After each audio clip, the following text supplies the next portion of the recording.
Austin Faith Dialogue at the Crossroads of Religion and Life, a series highlighting the cultural and social interactions with the worshiping and religious communities in and around the capital city.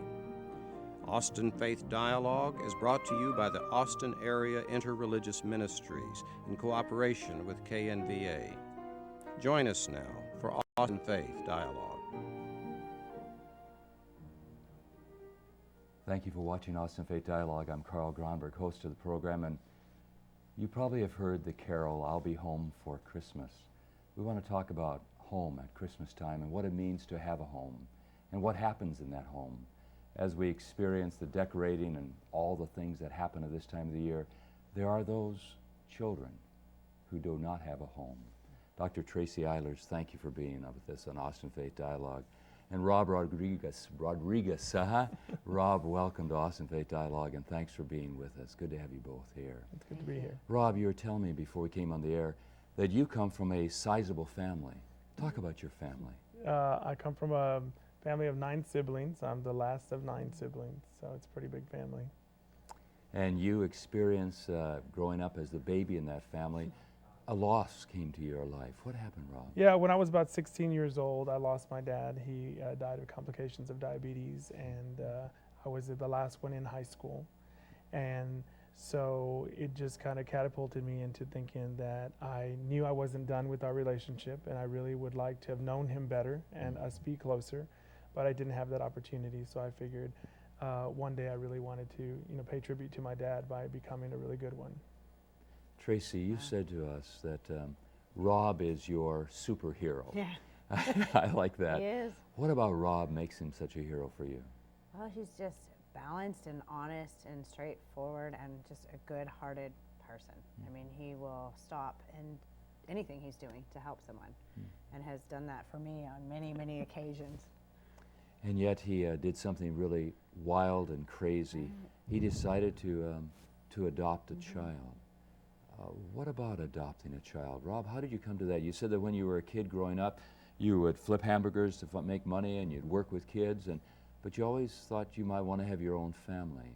Tell us a little bit about that, because Tracy says that makes you into a hero, so I want to hear about that. So, well, I don't know about the hero status. I don't feel like that sometimes, I'm a single father, but I knew that I got really interested in working with kids when I was younger, and babysitting was an easy way to make money. And then I went into working in the daycare system as well. And as in doing my work with kids, I really felt eventually I wanted to be able to make a difference in a kid's life, not just the 40 hours a week in my regular job or 8 hours a day, but 24 hours a day, and really be there for somebody and try to change their life and be a positive influence in it. And I knew that having children was going to be a way to do that. So, but full-time was a really, great decision for me. You were talking about giving of yourself to some of the volunteer organizations within the community. Now, you're a San Marcos person. You're a graduate of that high school. You're a mighty rattler. Is that what they are down there? Yes, definitely tried it. And while you were in high school, you did something because I said to you, and this is the stereotype, I look at you and I say, he is going to be on the offensive line. We're going to make him into a tackle or a guard. And you said to me, no way. What were you? Right. Actually, I was not on the offensive line. I was on the sidelines, and I was the first male cheerleader at our high school. At San Marcos High. Right, in the history of San Marcos High. And that was back in the middle 80s. Right. And you were a cheerleader for 3 years. Yes, I was a cheerleader for 3 years in high school. And did you have fun being a cheerleader? Oh, I had a great time. It was wonderful for me. I don't know much about football. I knew when I should yell and jump around. I know had a good time in the process. Right, definitely. Just I'm a pretty social person, and I really liked being a part of that group. It did a lot for me and the way I felt about myself to be a part of that group. And you were raised in a faith community, right? Yes, we were raised Catholic, and my mom is, very devout Catholic and just has a lot of faith. And she has to, having 9 kids, trying to raise 9 children, to me would be impossible now and these days, but, they kept a good balance with keeping a strong faith in God. But when you were growing up as one of 9 children, you always knew that you had a home. Yes. Even with the loss of your father at a very early age, you knew that mom was there, that you had a home. Yes, definitely. And especially just we have a good extended family network, and now our brothers and sisters. I'm very close to some of them, and I I tell my son the same thing. we would never be without a home now. You know, I didn't grow up that way. I knew I could come home and my mom was home. She had the luxury of staying home, and I could come home to a parent. And now there's such a, tragedy, where people can't come home to their own parents or can't even live in their own homes. So Tracy Eilers, Adoption Coalition of Texas. You hear this story from this good man, we call him Hero. There are those children out there. There are lots of children who don't have a home. Tell us a little bit about Adoption Coalition of Texas. Well, the Adoption Coalition is a coalition that's located here in Central Texas, and it's a coalition of agencies, private nonprofit agencies, and Child Protective Services, whose job is to find families for children who are languishing in the foster care system. Here within our area, on any given day, our daily census is about 500 kids who are waiting for families. And that term waiting can't really be used or understated enough. They wait every day. With every time the phone rings, every time a caseworker calls, the question that's foremost on their mind is, did you find that family for me yet? Did you find a place? Because foster care is meant to be temporary, and adoption is a permanent thing. And so that is what we do day in and day out, is try to find families for children. I've worked with Lutheran Social Services of the South and talked with them, and often have the privilege of being with them at adoption services. But frequently, those who are adopted are those beautiful little babies. But the children you're talking about are some of the older children. Right. Rob, your son, how old was he when he came to you? he was 7.5, and in foster care age, that's almost too old to be adopted anymore.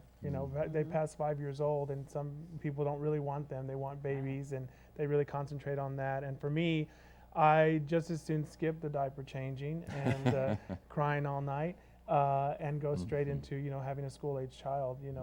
There's still a lot of challenges, but I didn't really want to start parenting at 0. So 7.5 was a good age for me. Right. So when your son came to you, what kind of challenges did you have? I think one of the biggest ones was that we didn't know each other, and the system and everyone else kind of expects that they've done a good thing and they put them in a safe place, but they leave the rest up to the family. And that is, we're two strangers and we don't know each other, so he had to get used to me and I had to get used to not living alone. And one of the things I really remember is when I was living alone for so long, I wouldn't talk for hours once I woke up. It could be 6 or 7 hours that I wouldn't talk because there wasn't anybody to talk to or say anything to. When my son came to me, it started at 7 o'clock every single morning. And then, so it wasn't, that was a big change. And I thought, that to me, it seems might be a little nitpicky things, but it's a huge, that's a challenge in itself. Just the fact that all of a sudden you have someone else to react to every minute of the day. What is your foundation, Family for Life? When did that come into existence? Well, my son was separated from his sister when I adopted him. She stayed in the foster care system and aged out at age 18.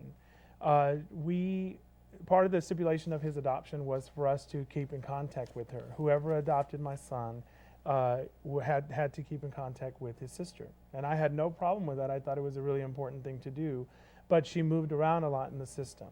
They placed her in several placements while she was in foster care, and it was hard for us to keep up with her. We'd send letters that get sent back. We'd call. She was moved somewhere else. It's a couple of times she did run away, and they couldn't find her for a few weeks and things like that.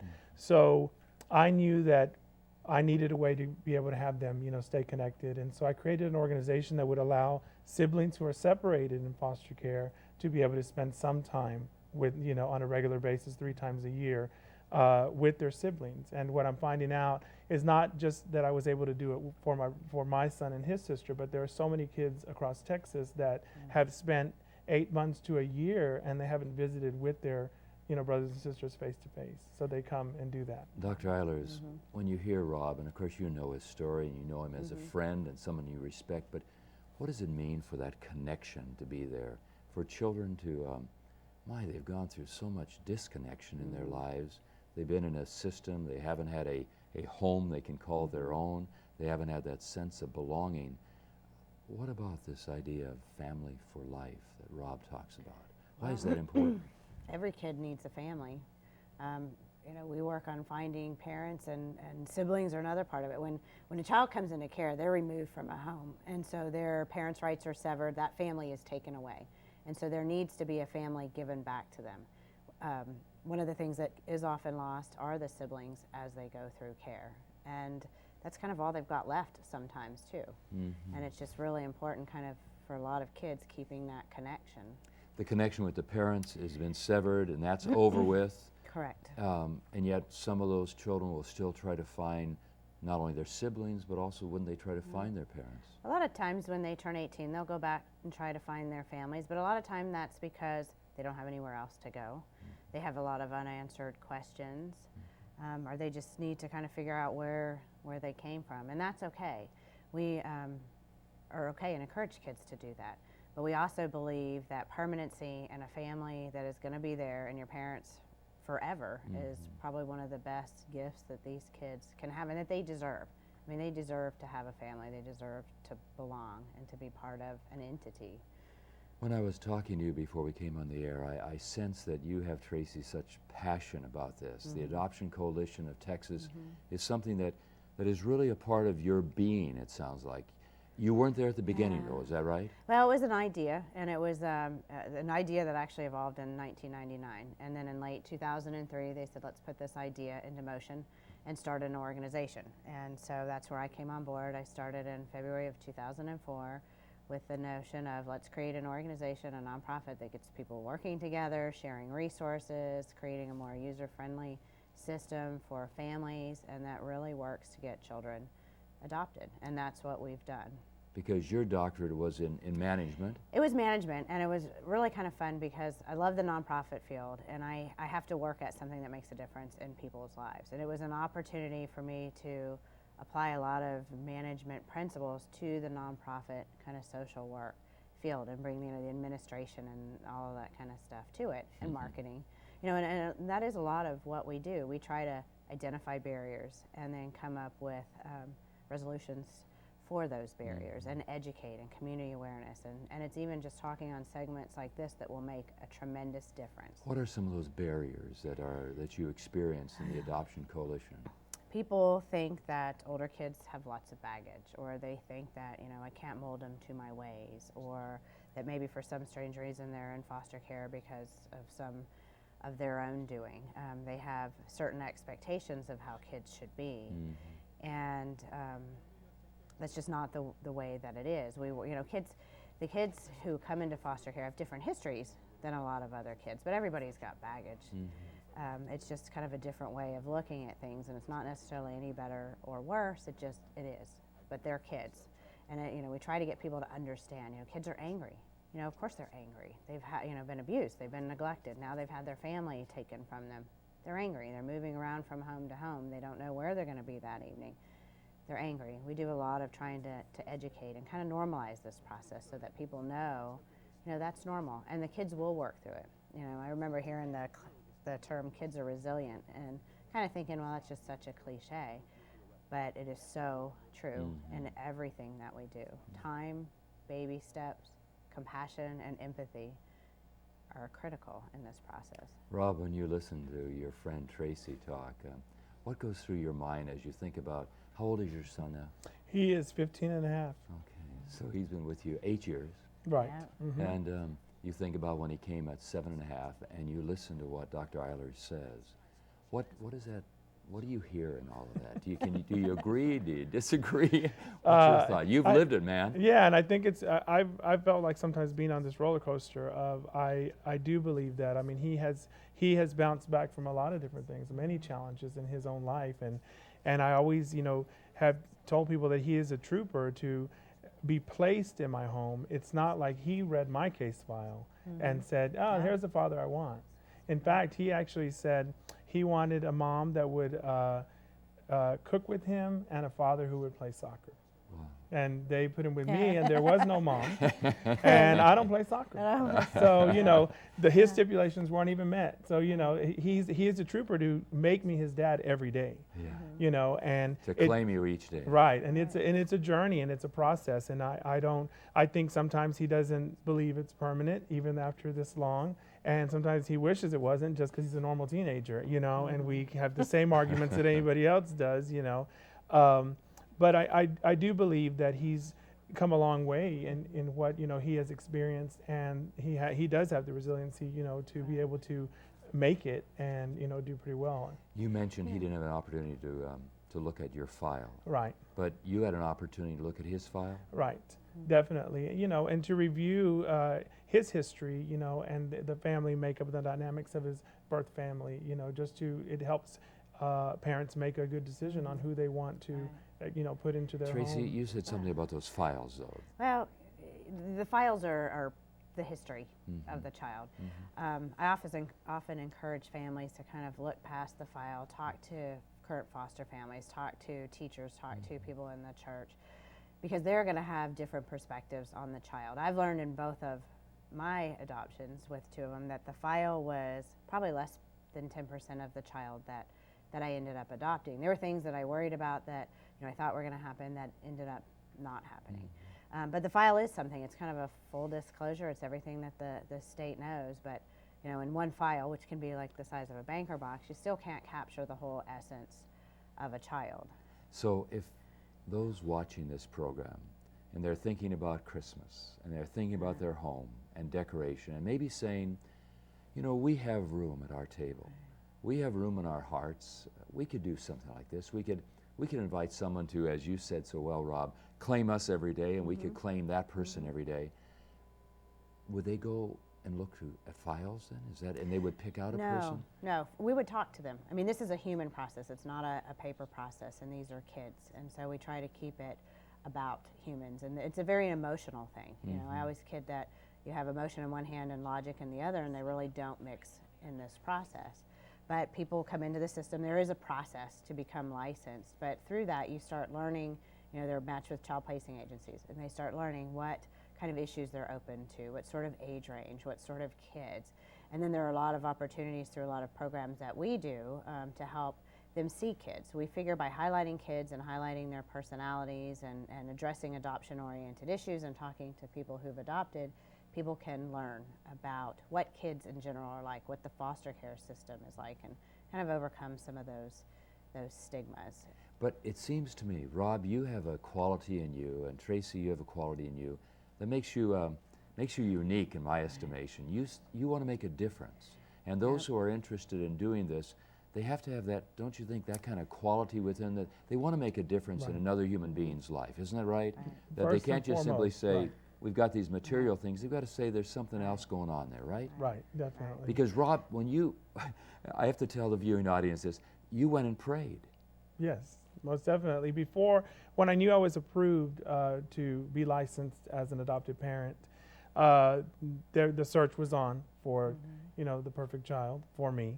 And my mom and I and my sister went and, you know, to the church and knelt and prayed and I wanted just to have God's guidance in that if this was to happen, it would be because he made it happen, not because anything else that I could do. I took it as far as I could by doing the paperwork and taking the classes and doing the things that I needed to do here on earth. But if there was a child out there and this is the way I was supposed to do it, then he would send me that child. Several people in my family did not think this was a good idea. Right. Oh, yeah. So I couldn't really listen to those voices and say they knew better than I or better than God. You know, I was going to definitely put it in God's hands. And, you know, shortly thereafter, I got a phone call. And I don't expect you to give a witness. I'm not asking for that, but I'm wondering, after 8 years and looking back, and was this the work of God in your life? I definitely think so. I mean, because a lot of times I wanted to give up. You know, it's extremely challenging, and especially as a single parent, and for any single parent, you know, I'm sure it's really challenging. But I knew that there was a way to make it, and it was through faith. You know, and I tell, you know, people and that it is only by the grace of God that I can actually continue and do all the work I do. You know, I work a nonprofit, and you know, we're dirt poor, and you know, everything else, but. I'm doing the work that I know I'm meant to do. And you know what your son is saying when he watches this? He's going to say, Dad, it's only by the grace of God. You don't cook. Well, you do cook, I assume, but you don't play soccer with me. Right. And by the grace of God, I claim you, Dad, every day. Right. And that's the wonder and the mystery of this relationship, this bonding. Right. Tracy? Well, you said something earlier about wanting to make a difference in the child's life, and sort of a new dynamic that we're finding in adoption is that there's kind of two types of adopters. Those that look to adopt because they're looking for children to make a difference in their lives, you know, to build a family. They can't have children, which is a wonderful thing, and typically tend to adopt younger children, and then it's the type of family that's looking to make a difference in a child's life. And those are the kind of families that we are finding to adopt hard-to-place kids, the minority children, the sibling groups, the teenagers that tend to wait the longest. And we're doing it sort of child-specific. We're taking a child, and we know that there's a family out there. Everybody truly believes that every child has a family out there. We just have to find them. And so we take them one child at a time, basically, and we go and find their family. And then the next child, and we go and find their family for them. What a faith journey that is, that you believe that there is a home out there, a family out there for every child. There is, I believe that. And that's what you and your husband must have thought. Here you have two daughters who are pretty well grown, but you decided that you would adopt. Did your husband look at you and say, my dear, you are crazy, when you said, let's do this? When I decided to take on this challenge of starting this organization, he thought I was crazy because I had been on the board of an animal shelter, and we have 4 dogs and 3 cats. So he did kind of know that we were in trouble. And at that time, you know, I work all the time. I love what I do, and I'm passionate, and it takes a lot of work to do this. And I thought, you know, first of all, I don't want to adopt. I don't want to have other children. I give back and can do better for kids by working really hard and giving my life to them that way. And it was the first child that I met was this boy, Joseph, who was 16 years old. And we were doing a TV segment, filming him, and he came along and he asked me, he brought a video camera and he said, Tracy, will you film them filming me for my commercial to find parents? And that just killed me. And from that day forward, my life has changed. And I look at this different. Joseph changed my life and made me who I am. My professional and personal life just blend together. It's kind of an odd thing and sometimes difficult for me. A gift of to God, handle, I would say. But it was a great thing. And so every week I would leave and think, oh my gosh, you know, and I would carry the children with me. It's a very personal thing that I do. And I do believe I'm impacting kids' lives. And if I, you know, don't work harder and I'm not available, then, you know, that impacts kids' lives. And that's critical. And I can be that voice for those kids that don't have a voice. And the first son that you adopted, he was how old? He had just turned 13, and I had sort of met him briefly. I had seen him. I sort of knew he was about 6 months ago. I knew he was, you know, a very wounded, hurt child, and that was what I knew. And just there was something, you know, that drew me to him. I just knew that we could make a difference. I knew that he needed, you know, a strong dad. I knew that my husband would be a good father. I knew that we could help him through the pain. And it is interesting because, you know, one of the things is I say kids have so much baggage and you can't mold them to your ways. But you know what, you don't want to.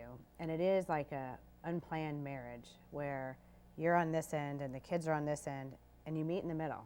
The kids don't come to your way and you don't go to the kids. You meet in the middle and it's a new dynamic, a new family dynamic. And what did that 13-year-old, as he moved into your family life, there must have been that wish list that he had also, because Rob said his son at 7.5 had a wish list.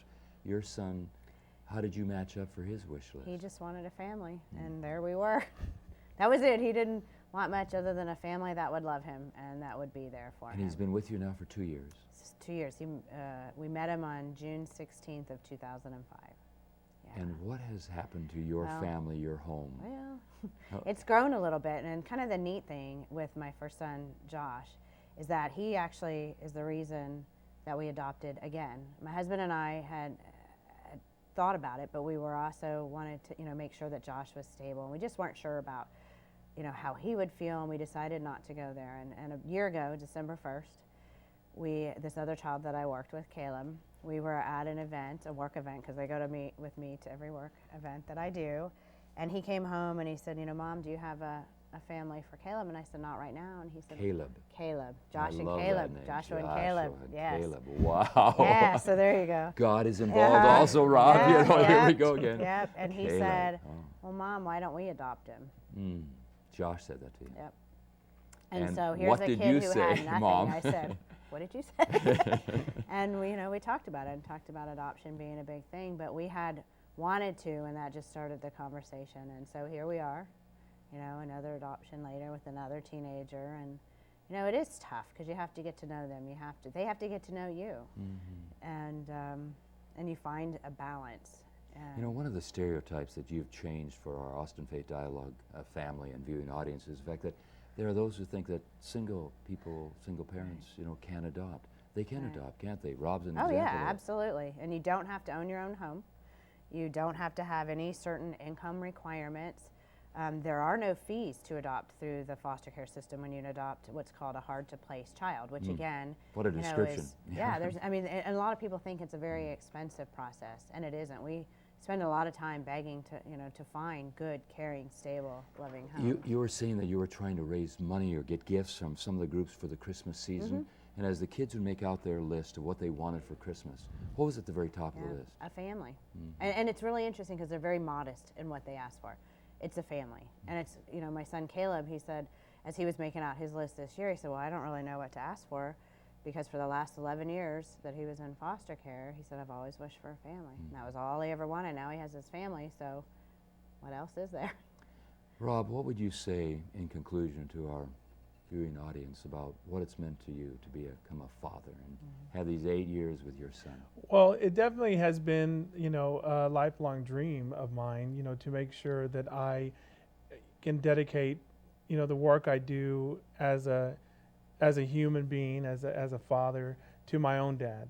I mean, I miss that he's not here to be able to see that, but it's so important, that it has transformed my life to what it is. And, and like Tracy, my professional life has mixed with my personal life, and I created an organization to help my son and his sister, and that's first and foremost, in my life is family and, doing for my family. And you would say to them, open up their home?